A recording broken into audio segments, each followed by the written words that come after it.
Assalamualaikum teman-teman, kembali lagi di channel Kelompok Tak. Di video kali ini, kita akan membahas materi berjudul Syiar Islam dengan Santun dan Damai melalui dakwah, khotbah, dan tabligh.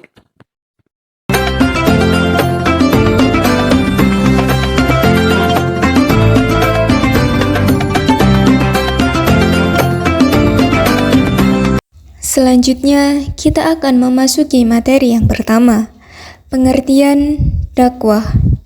Dakwah merupakan istilah dalam bahasa Arab yang artinya adalah ajakan.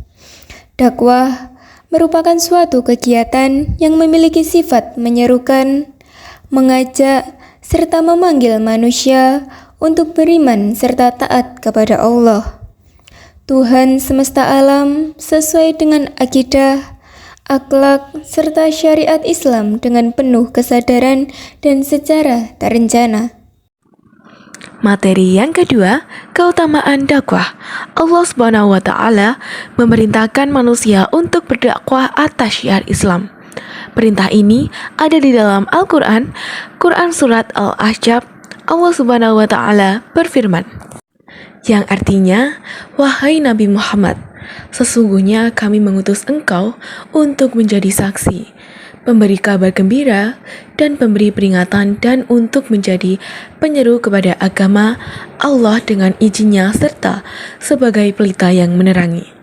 Quran Surat Al-Ahzab ayat 45-46. Perintah dakwah tidak hanya ada dalam Al-Quran, tetapi juga diserukan oleh Rasulullah SAW dalam sebuah hadis. Hadis tersebut menegaskan bahwa setiap muslim wajib berusaha mengubah kemungkaran atau kejahatan sesuai dengan kemampuannya. Terdapat 3 tingkat cara untuk mengubah kemungkaran. Cara yang pertama dengan tangan atau tindakan. Jika mampu, hentikan kemungkaran secara langsung. Cara yang kedua dengan lisan atau perkataan. Jika tidak mampu dengan tangan, nasihati pelaku kemungkaran. Dan cara yang terakhir atau yang ketiga, dengan hati. Jika kedua cara di atas tidak memungkinkan, maka ingkari dengan hati, misalnya dengan mendoakan. Dan ini adalah tingkat iman yang paling lemah. Yang ketiga, objek dakwah. Objek dakwah disebut mad'u, artinya orang yang didakwahi. Mad'u diajak kepada agama Allah Subhanahu wa Ta'ala dan kebaikan. Objek dakwah meliputi seluruh manusia di bumi ini. Bahkan, seorang dai pun pada saat-saat tertentu akan menjadi mad'u. Yang keempat, materi dakwah. Materi dakwah disebut al-maudu. Al-maudu maksudnya adalah segala sesuatu yang disampaikan oleh subjek dakwah kepada objek dakwah. 2 dasar al-maudu yang disampaikan oleh subjek dakwah adalah Al-Quran dan hadis Nabi. Secara umum, materi dakwah mencakup 4 hal, antara lain akidah keyakinan, syariah hukum, akhlak tingkah laku, dan muamalah hubungan sosial. 5. Metode dakwah. A. Berdakwah dengan hikmah. Hikmah ialah perkataan tegas dan benar yang dapat membedakan antara yang hak dengan yang batil. Berdakwah dengan hikmah yaitu ucapan yang jelas dan tegas dengan sikap bijaksana yang dapat membedakan antara yang hak dengan yang batil serta mengandung banyak makna. Berdakwah dengan hikmah harus sesuai Al-Quran dan hadis. Selain itu, hikmah memiliki beberapa penafsiran. Yang pertama, Al-Quran dan Sunnah. Yang kedua, ucapan ringkas yang mengandung banyak makna. Dan yang ketiga, manfaat serta rahasia dari setiap hal. B. Berdakwah dengan mau'idah hasanah. Mau'idah hasanah merupakan dakwah dengan cara persuasif, ajakan tanpa kekerasan, serta edukatif, memberikan pengajaran dengan bahasa yang baik dan menyenangkan hati. Pendengar akan semakin yakin dan percaya dengan yang disampaikan oleh dai. Hal yang telah disampaikannya itu sesuai dengan tingkah lakunya sehari-hari dan pendengar akan melakukan hal yang disampaikan oleh dai. Mau'idah hasanah mengandung beberapa makna. Yang pertama, memberikan motivasi untuk berbuat baik atau memberi peringatan akan akibat perbuatan buruk. Yang kedua, ucapan yang lemah lembut. Dan yang ketiga, pengajaran yang mengandung pesan positif. Jadi, mau'idah hasanah dapat diartikan sebagai suatu nasihat yang diucapkan dengan perkataan lemah lembut sehingga dapat masuk ke dalam hati orang yang didakwahi dan dapat diterima dengan penuh kesadaran. Dan yang terakhir, C. Berdakwah dengan mujadalah ahsan. Mujadalah ahsan merupakan dakwah dengan cara diskusi, bertukar pikiran, ataupun membantah dengan perkataan yang lembut dan tidak menggunakan ucapan yang kasar, sehingga dapat diterima oleh lawan bicara dengan lapang dada. Selanjutnya ada metode-metode dakwah selain kandungan surat An-Nahl ayat 125. A. Memberi teladan seperti kisah Amr bin As yang menyaksikan Nabi Muhammad sebagai contoh terdepan dalam melaksanakan kebaikan dan meninggalkan kejahatan. B. Memperhatikan kondisi orang yang didakwahi. Rasulullah mengajar sesuai kadar pemahaman dan posisi masing-masing orang, serta menghargai perasaan mereka. Dan selanjutnya adalah C. Berkata dengan perkataan yang jelas, ringkas, dan tidak terburu-buru. Sebagaimana hadis yang diriwayatkan dari Aisyah bahwasanya ia berkata, tidaklah Rasulullah berbicara dengan tergesa-gesa sebagaimana tergesa-gesanya kalian ini. Akan tetapi beliau berbicara dengan tutur kata yang jelas yang dapat dihafal oleh orang yang duduk di hadapannya. D. Metode targhib wa at-tarhib. Rasulullah SAW dalam dakwahnya sering memberi motivasi atau dorongan kepada para sahabatnya untuk melakukan suatu amal soleh dengan menyebutkan fadilah atau keutamaannya. Misalnya Nabi Muhammad SAW memberi motivasi bagi siapa saja yang memperbagus wudhu kemudian melangkah ke masjid untuk sholat berjamaah. Setiap kaki kanannya melangkah akan diangkat 1 derajat baginya, dan setiap kaki kiri melangkah akan diampuni dosanya. Rasulullah SAW juga memberi peringatan atau ancaman ketika beliau menyebutkan suatu amal kejahatan. Hal tersebut dilakukan supaya peringatan tersebut diindahkan oleh orang yang mendengarkannya, seperti peringatan kepada orang yang mendatangi dukun kemudian mempercayai dan dikatakannya, maka orang tersebut tidak akan diterima sholatnya selama 40 hari. E. Metode visualisasi. Metode ini pernah dilakukan Rasulullah SAW dengan menggambar di atas tanah. Di antara hadis yang mengutarakan hal tersebut adalah sebagai berikut. Diriwayatkan dari Abdullah bin Mas'ud, ia berkata, Nabi Muhammad SAW pernah membuat garis persegi 4 atau garis lagi di tengah-tengah sampai keluar batas. Lalu beliau membuat garis-garis kecil yang mengarah ke garis tengah dari sisi tepi, lalu beliau bersabda, beginilah gambaran manusia.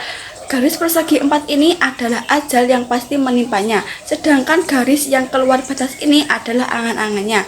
Dan garis-garis kecil ini adalah berbagai cobaan yang siap menghadangnya. Jika ia terbebas dari cobaan yang satu, pasti akan tertimpa cobaan lainnya. Jika ia terbebas dari cobaan yang satu lagi, pasti akan tertimpa cobaan lainnya lagi. Dan jika ia terbebas dari semua cobaan yang ada, ia pasti akan mengalami pikun. E. Metode analog.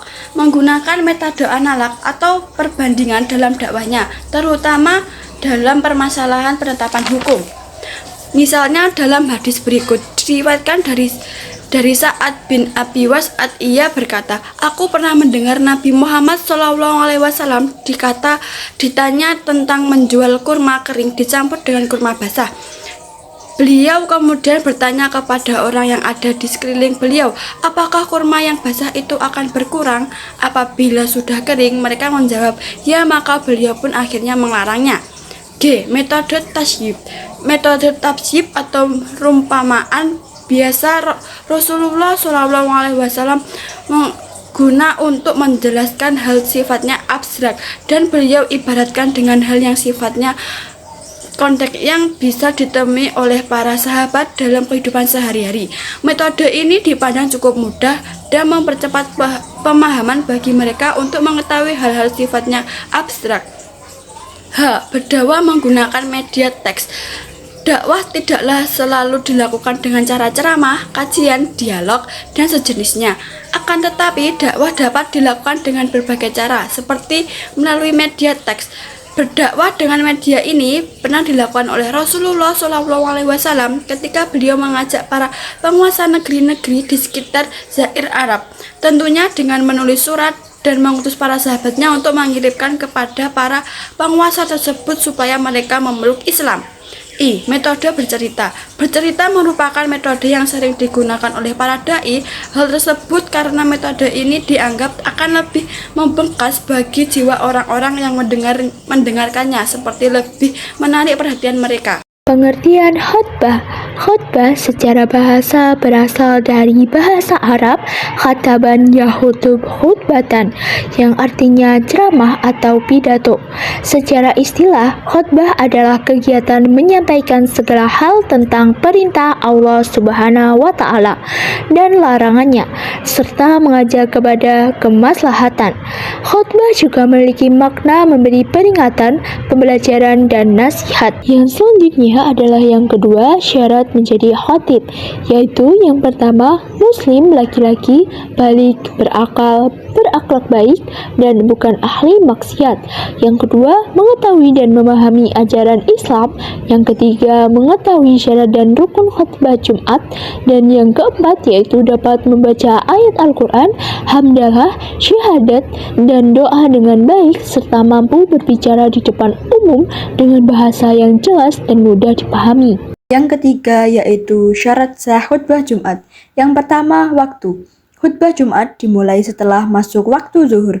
Yang kedua, urutan. Khutbah dilakukan sebelum sholat Jumat. Yang ketiga, pelaku. Khatib wajib laki-laki. Yang keempat, kondisi fisik. Khatib harus suci dari hadas besar dan kecil atau berwudu dan bebas dari najis maupun badan, pakaian, dan tempat. Yang kelima, penampilan. Khatib wajib menutup aurat. Yang keenam, posisi. Khatib wajib berdiri saat berkhutbah jika mampu. Yang ketujuh, jeda. Khatib harus duduk sejenak atau tenang di antara khutbah pertama dan khutbah kedua. Yang kedelapan, kesinambungan. Seluruh rangkaian yaitu khutbah 1, duduk, khutbah 2, dan sholat wajib dilakukan tanpa jeda panjang atau mualah. Yang kesembilan, jamaah. Khutbah harus terdengar oleh jamaah yang memenuhi syarat sah sholat Jumat. Yang ke-10, bahasa. Rukun-rukun khutbah wajib diucapkan dalam bahasa Arab. Dan yang terakhir, lokasi. Khutbah dilaksanakan di tempat yang sah untuk didirikan sholat Jumat.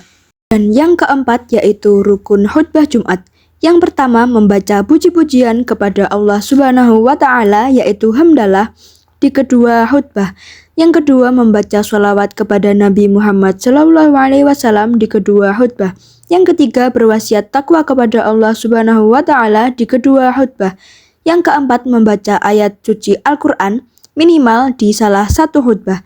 Dan yang terakhir, berdoa untuk kaum muslimin dan muslimat di khutbah kedua. Yang kelima, sunnah-sunnah khutbah Jumat.